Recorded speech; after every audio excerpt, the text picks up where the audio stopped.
Le président turc Recep Tayyip Erdogan, en visite en Ukraine, a abordé la question lors d'une conférence de presse, durant laquelle il a expliqué pourquoi avoir donné l'ordre à son personnel de faire de même. La récente crise s'est amplifiée dimanche lorsque l'ambassade des États-Unis à Ankara a annoncé la suspension des services de visa hors visa d'immigration. Dans un communiqué, l'ambassade américaine a indiqué qu'elle devait réévaluer l'engagement du gouvernement de la Turquie à l'égard de la sécurité de la mission diplomatique et du personnel américain.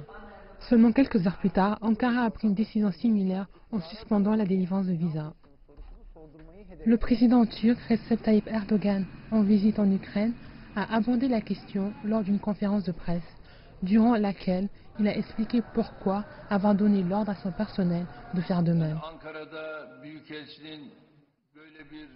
Avant tout, cette décision est très triste. La mise en œuvre d'une telle décision par l'ambassadeur américain à Ankara est vraiment triste. La Turquie est un État de droit et non un État tribal.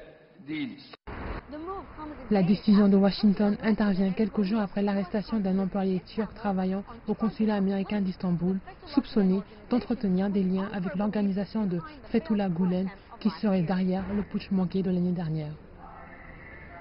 Selon les États-Unis, l'arrestation est sans fondement et en attendant, quelques experts en Turquie disent que dans la dispute d'aujourd'hui, les Américains sont allés trop loin.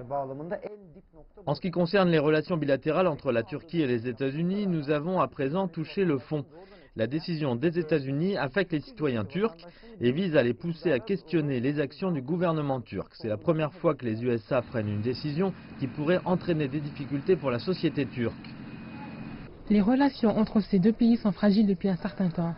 Et Ankara est toujours furieux parce que le mois dernier, des procureurs fédéraux américains ont inculpé l'ancien ministre turc de l'économie pour avoir tenté de contourner les sanctions américaines contre l'Iran. La sécurité est également une question importante.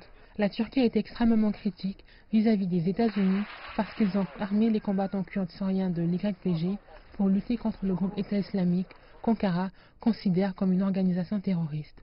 De plus, la capitale turque demande depuis plusieurs mois l'extradition de Fethullah Gülen, un clergé musulman en exil aux États-Unis et le cerveau du putsch raté selon la Turquie. Bien que le ministère turc des Affaires étrangères a convoqué le sous-secrétaire de l'ambassade américaine pour mettre fin à la guerre des visas, il est peu probable que les relations reprennent leur cours normal d'ici tôt.